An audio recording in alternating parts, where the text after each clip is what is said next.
Okay, hello everyone. This is Sam Zakarian with the Chicago Real Estate School. I'm one of the instructors. Now, today's session is going to be chapter 14, which starts on page 223. Now, chapter 14, it's a pretty easy chapter. It involves discrimination, and you definitely will get questions regarding discrimination. Well, if it sounds like discrimination, guess what? It is. So, um, there are 4 year dates that you need to be familiar with. One of them we already discussed. Let me get to my whiteboard. I want to write them down for you and make sure you copy these down as well. Coming up to it now.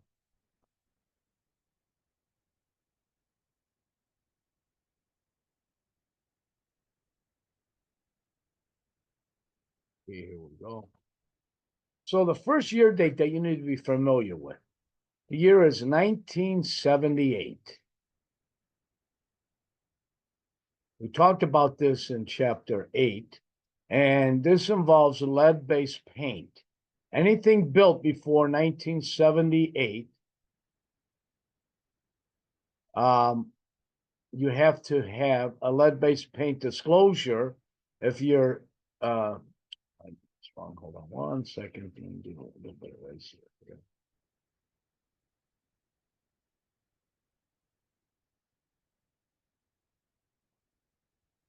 Okay, lead-based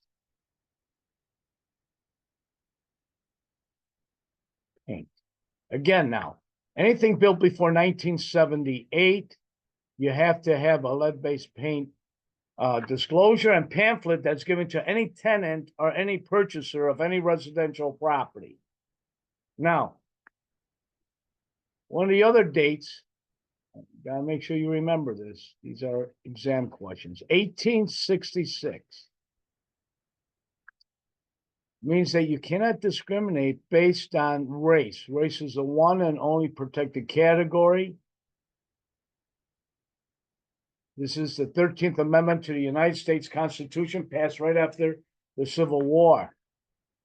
The next date, 1968. 1968.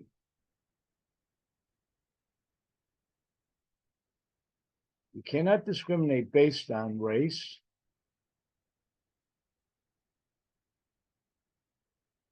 color,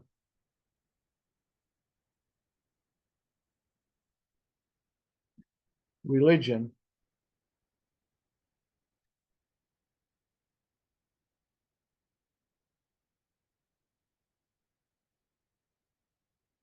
national origin,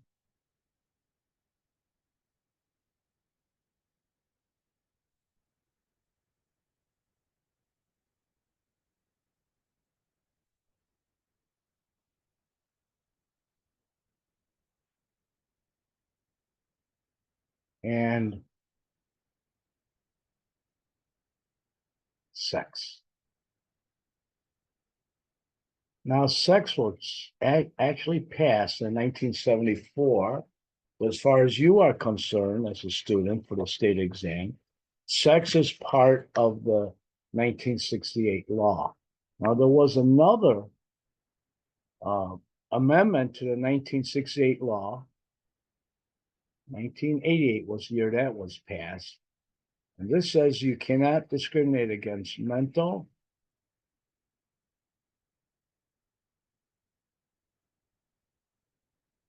or physical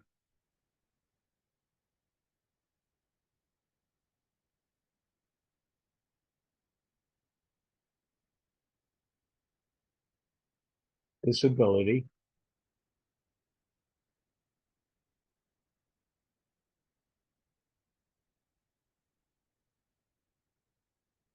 and familiar status.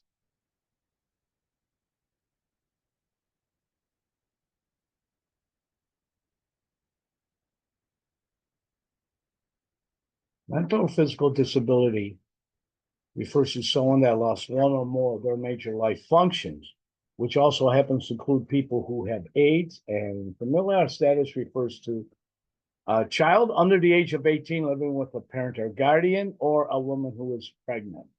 So those are the 4-year dates that you need to be familiar with. So back to our textbook. We're in a 10th edition, page 223. Second paragraph from the bottom. It says that the federal government's effort to guarantee housing opportunities to all U.S. citizens began with the Civil Rights Act of 1866, which prohibits the discrimination against race. Now, let's go on to page 224. 1, 2, 3, about 4 paragraphs down. I'm going to come back to that Jones versus Mayer near the top. I'm going to come back to that one in a little bit. But what the 4th paragraph down? Fair Housing Act, Title 8 of the Civil Rights Act in 1968, which I wrote down up there, says you cannot discriminate on race, color, religion, national origin, and again, sex, even though it was added in 1974 as part of the 1968 law, as far as you are concerned. And sex basically refers to gender. We're talking about gender. Now, there is a, let me get that 1988 law, 2nd paragraph from the bottom. The amendment in 1988, again, highlight these paragraphs here. The amendment was added that you cannot discriminate against mental or physical disability, which means someone who lost one or more of their major life functions, and familial status. Now, there is a tremendous amount of discrimination that exists, especially in real estate. And unfortunately, a lot of it's caused by licensed agents. See, agents feel it's their job to decide where people should live. What you need to know, everyone has a right to live wherever they want within their financial ability, and that is it. Definitely going to get questions on discrimination. And if it does sound like discrimination, guess what? It is. It is. So let's go to page 225. It's about about 3 or 4 paragraphs down, where it says housing. It says a regulation to define housing as a dwelling unit. Now, anything occupied as residential for families, by one or more families. So, now, familiar status, before I get into that, I want to talk about something else. If we go to, actually, I went too far. Let's go to page 224 towards the bottom. Housing for older persons, the very last paragraph on 224. You highlight for that X by that. Now, there is housing set aside for people over the age of 62, and they can say no one under that age to live there. But also, what you need to know is that if you own a apartment building and 80% of your units are currently occupied by at least one person over the age of 55, and there are no children in that building now, you could say no children.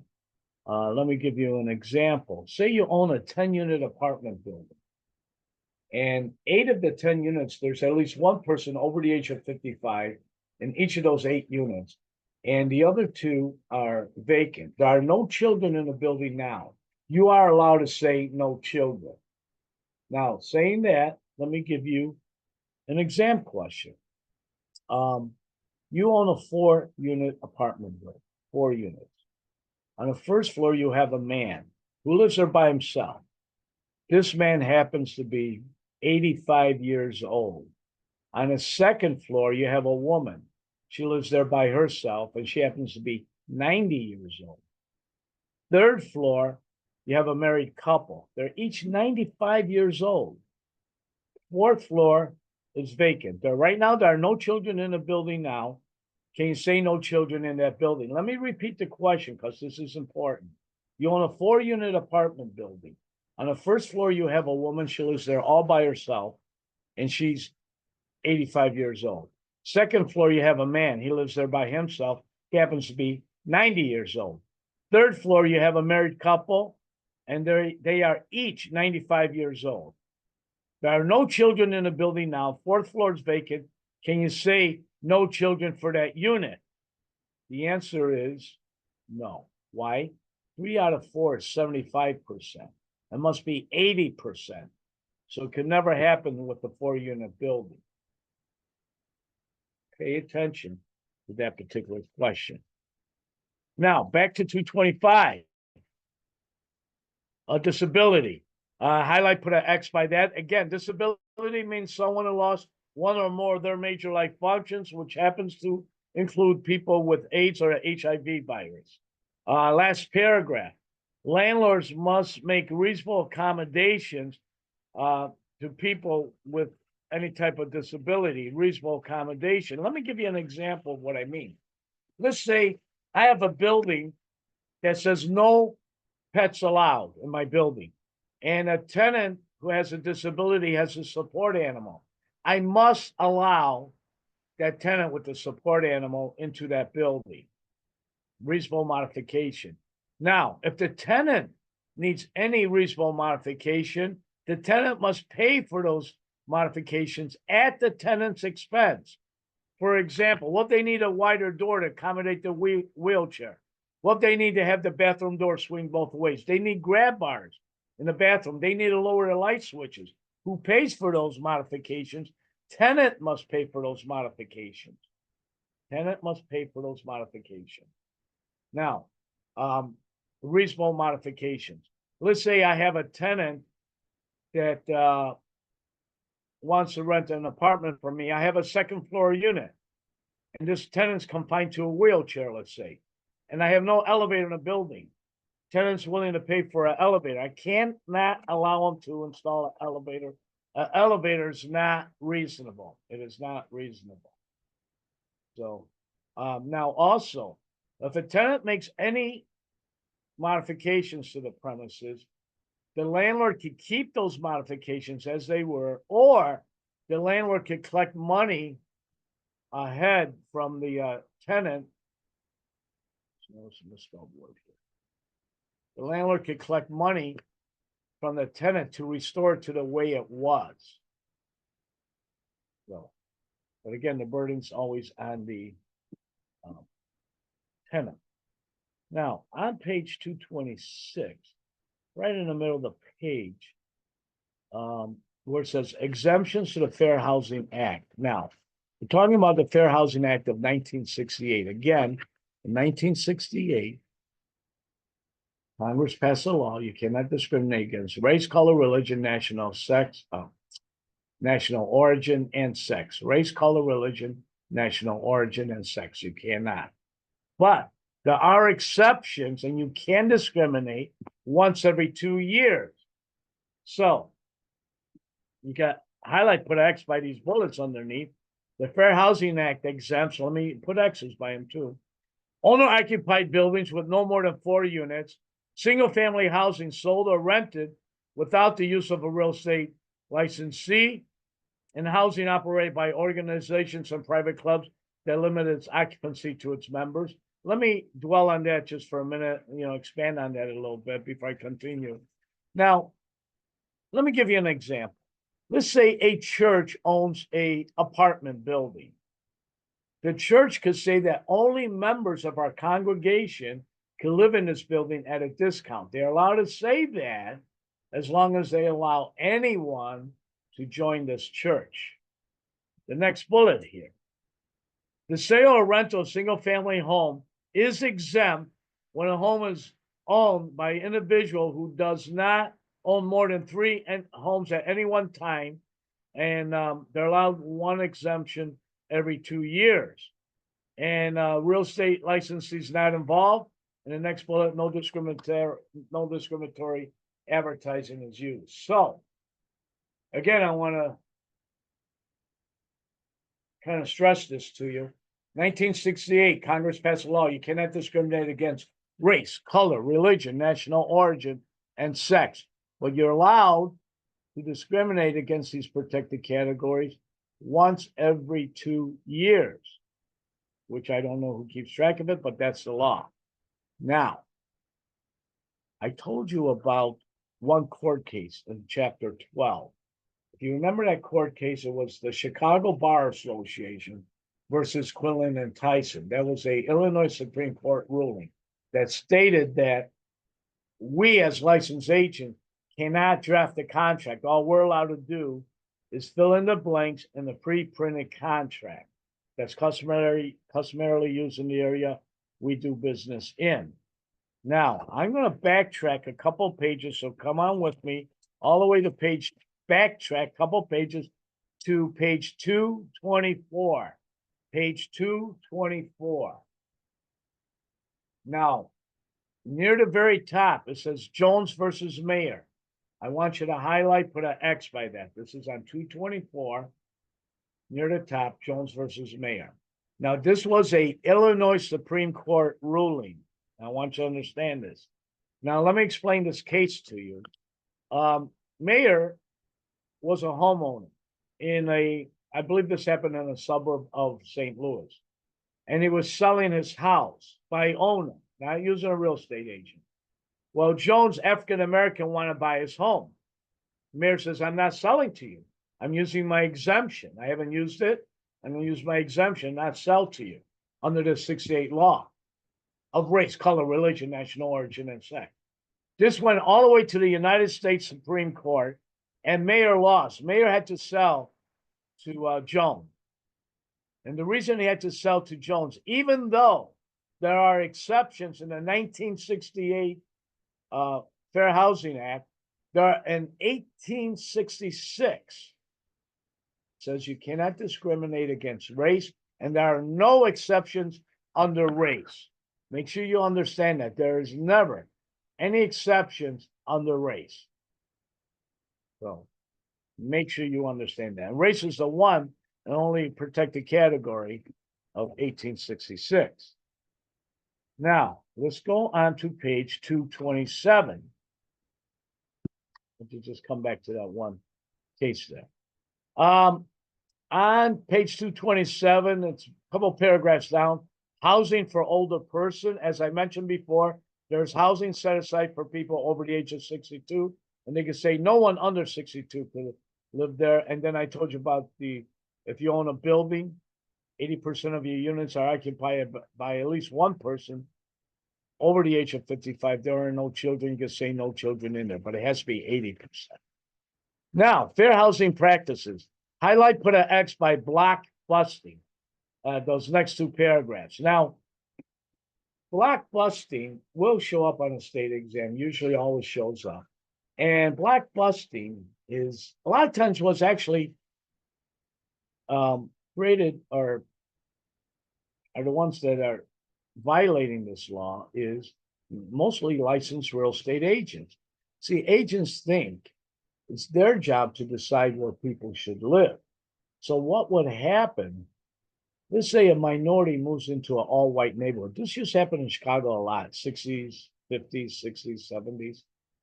So a minority moves in an all-white neighborhood. Agents run around, knocking on the doors, alarming people, panic selling them.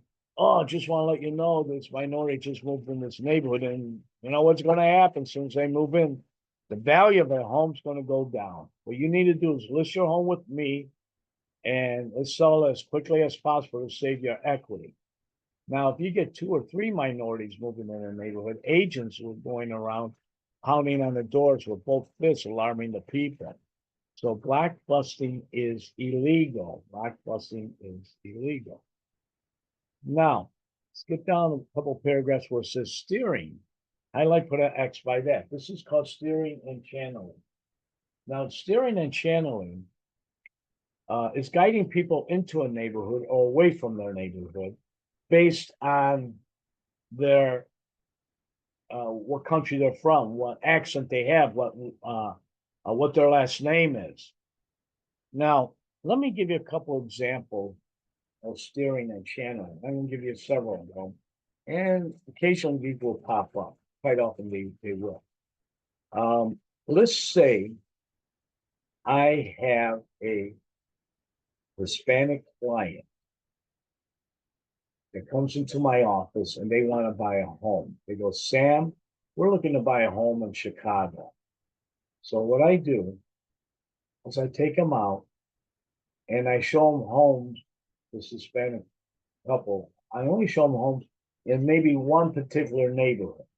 Let's say I show them the homes in what they call the village neighborhood, just family Hispanic. That would be called channeling and steering. I just cannot do that. Now, if I have a Hispanic couple come into my office and they say, Sam, we want to buy a home in Chicago, but we're Hispanic and we only want to live in the village, the neighborhood called the village. So I took them out there and I only showed them homes in the village. Would that be considered channeling and steering? The answer is no, because they picked out that community. Now, I have a Hispanic couple walk into my office and they said, Sam, we're Hispanic. We want to buy a home in Chicago. We only feel comfortable living in a Hispanic neighborhood. So what I did, I took them out and I showed them every single Hispanic community in the city of Chicago, whether it's north side, south side, east side, west side, every single Hispanic community. Let me ask you a question. Is that channeling and steering? The answer is yes. You know why? Who am I to decide what neighborhood happens to be Hispanic, which one is not? See, I would take them out and show them homes in this neighborhood, that neighborhood, that neighborhood, that neighborhood, but nothing over here because I don't think there's enough Hispanics there. That's channeling and steering, and you cannot do that. Now, another question for you. I have a African American family come into my office and they want to buy a home in Chicago. Do I have to show them all the homes I have available? I have to show them every home they qualify for. Let's say they qualify for a $350,000 home. Do I have to show them homes at $1 million? No, that's not discrimination.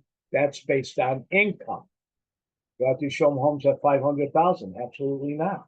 They only qualify for $350,000. It's based on income. How about homes at $400,000? No. What about $375,000? No. I don't have to show them anything over $350,000, what they could afford. Now, let me give you a couple other examples of channeling and steering. I have an apartment for rent. I have several apartments for rent in several different buildings.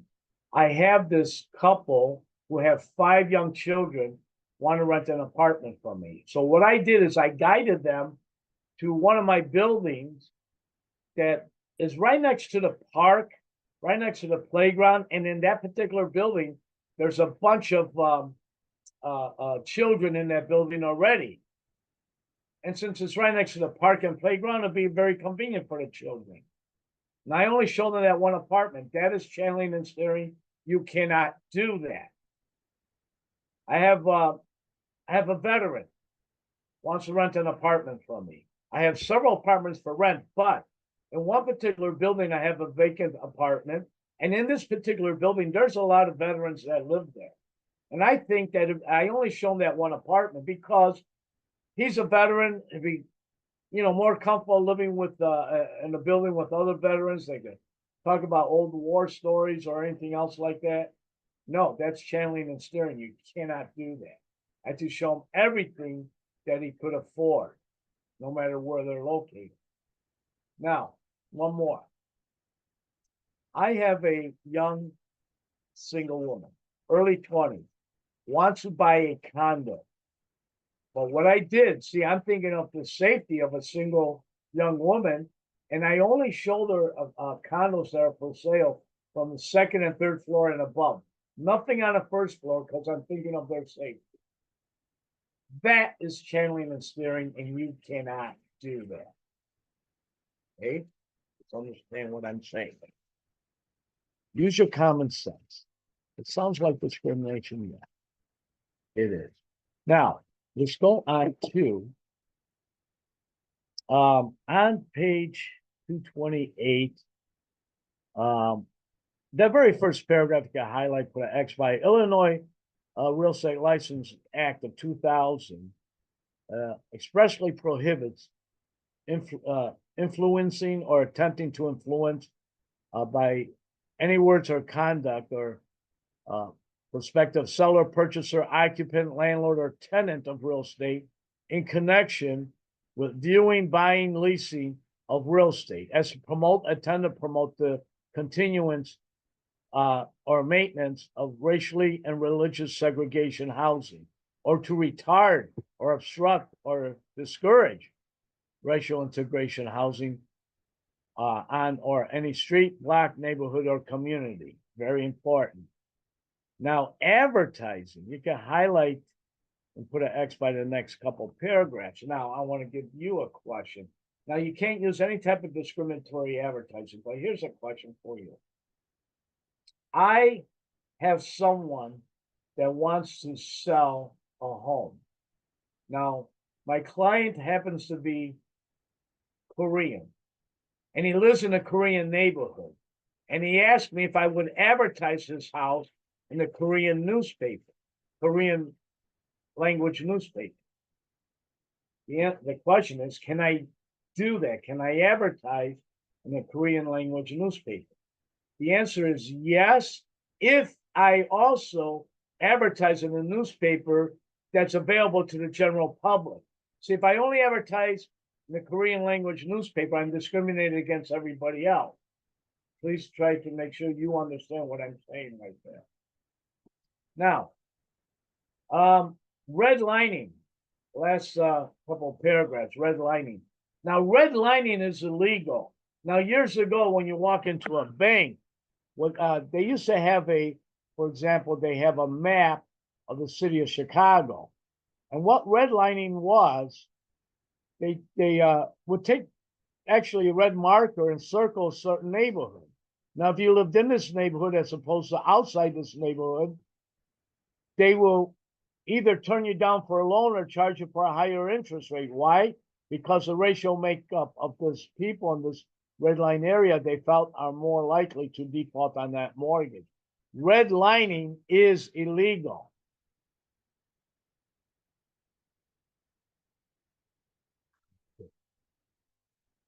Now, let's go on to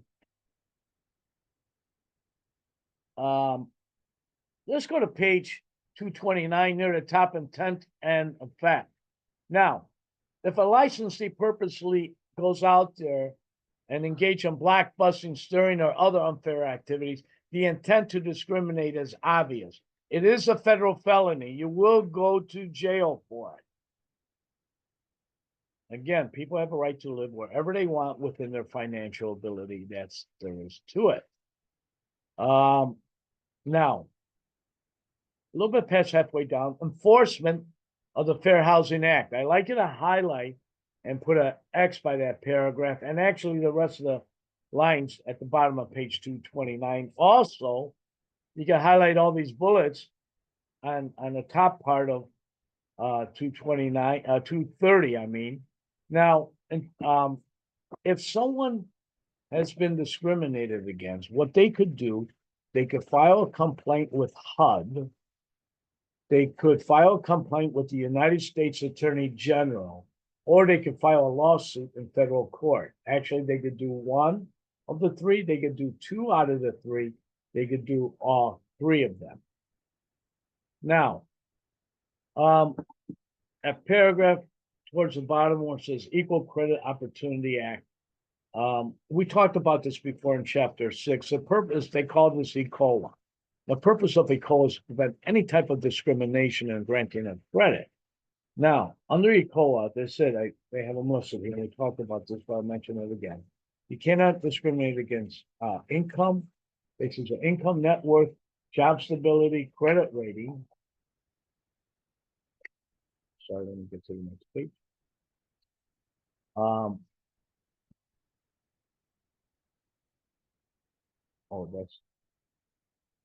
I guess that's it. So, credit ratings. Now, a person who's collecting any type of public aid can use whatever public aid they're getting from any of the government to help qualify to buy a home. Even if you're collecting food stamp. A person could use food stamps to help qualify to buy a home.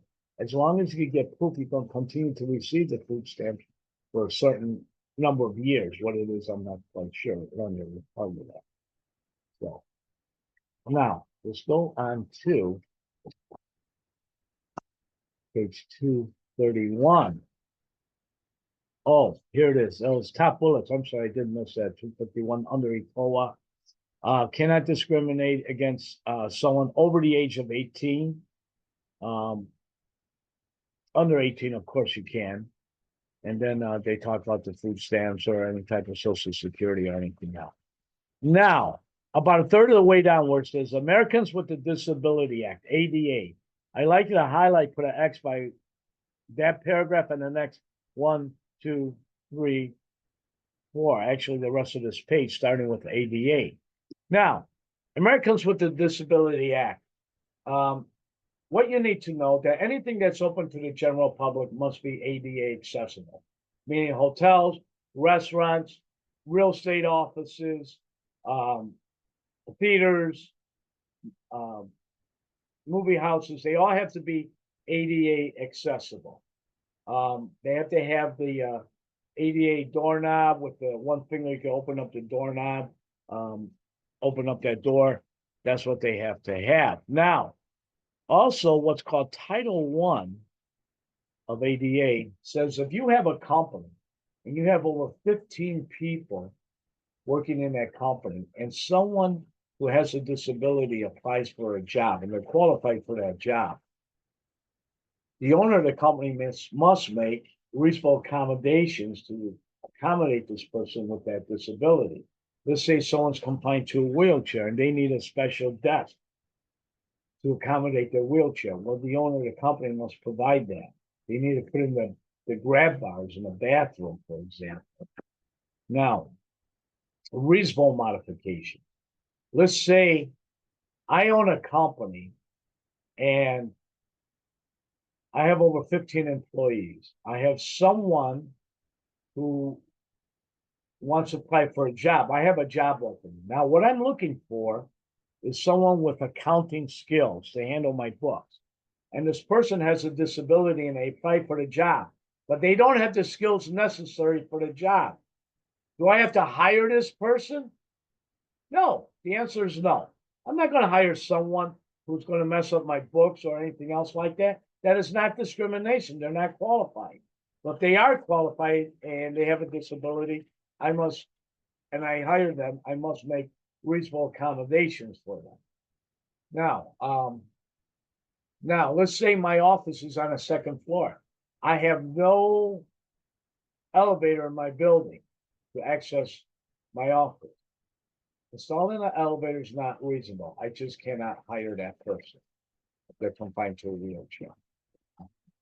There will not be discrimination, reasonable accommodations only. Now, let's go to page 212. Now, the first 3 paragraphs on 212, I'd like you to highlight and put an X by that. Individual rental units will be converted to the Fair Housing Act. A tenant who wishes to modify a unit to make it accessible will be responsible for the cost. Now let's go to the Illinois Human Rights Act. Illinois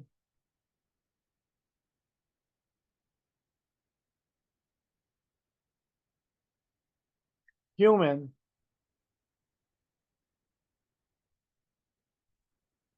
Rights Act. Now, this is Illinois' version of the federal fair housing. Now, we have certain categories under Illinois that we do not have under the national. We actually have 5 of them. I'm going to go over these with you.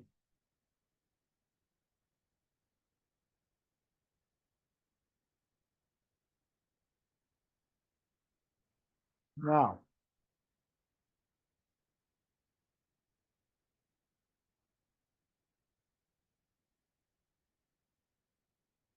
just give me a second.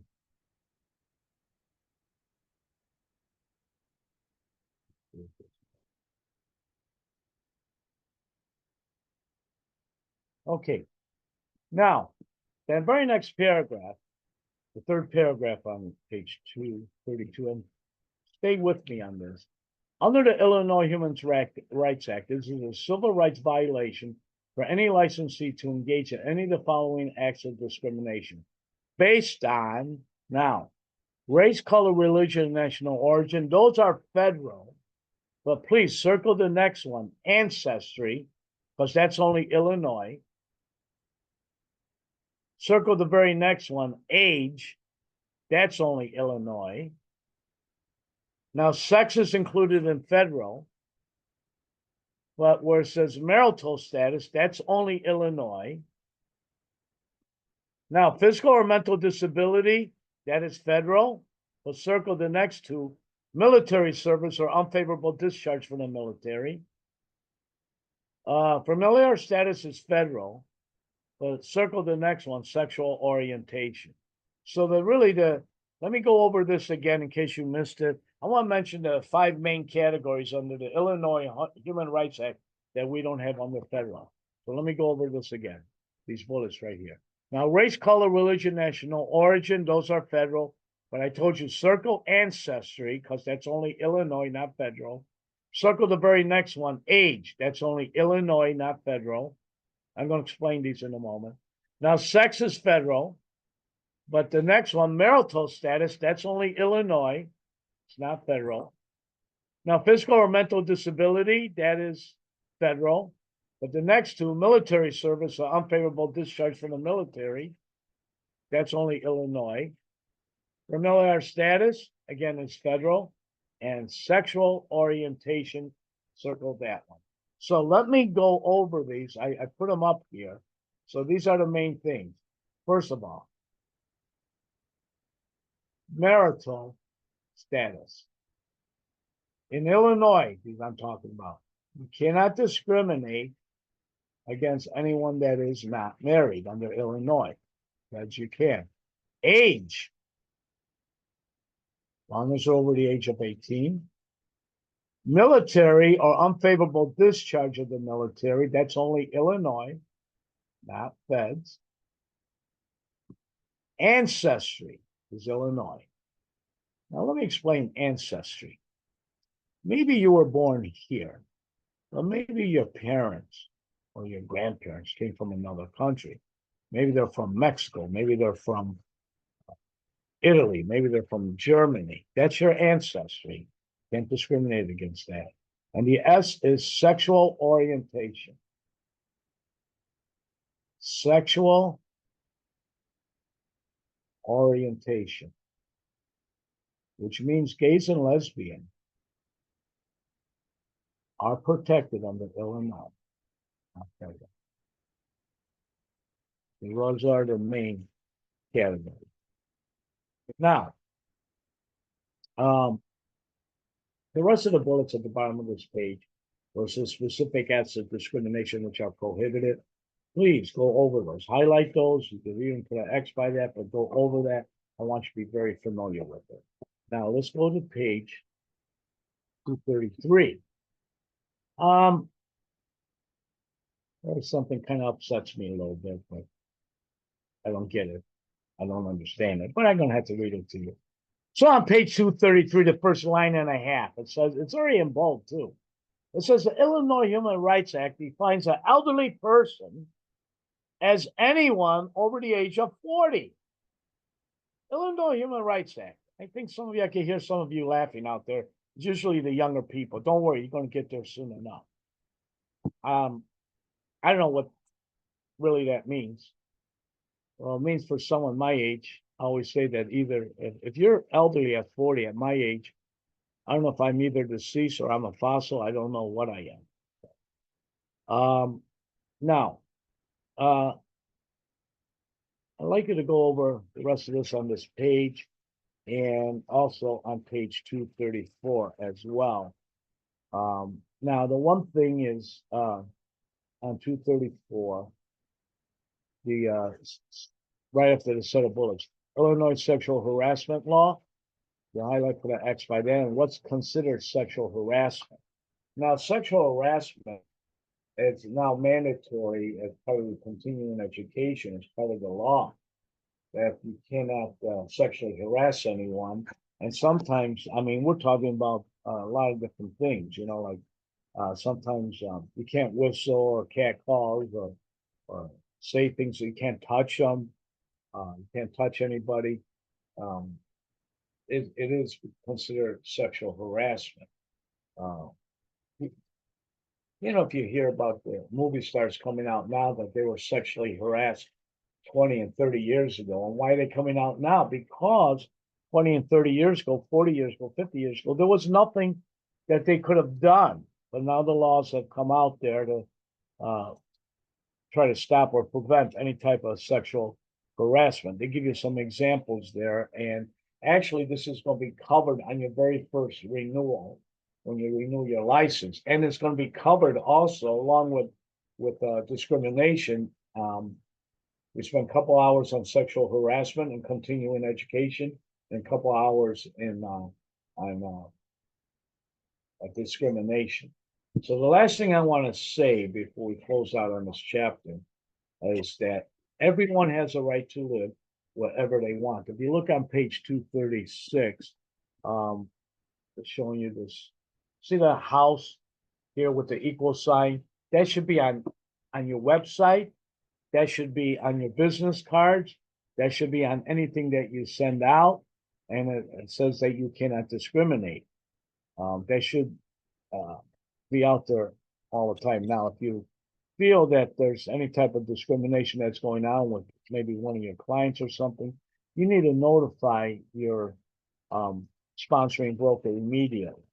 If you feel you've been sexually harassed, either by another agent within the office, you got to notify your manager immediately, and if it's possible, have some proof, like whether it's a recorded message or anything else like that.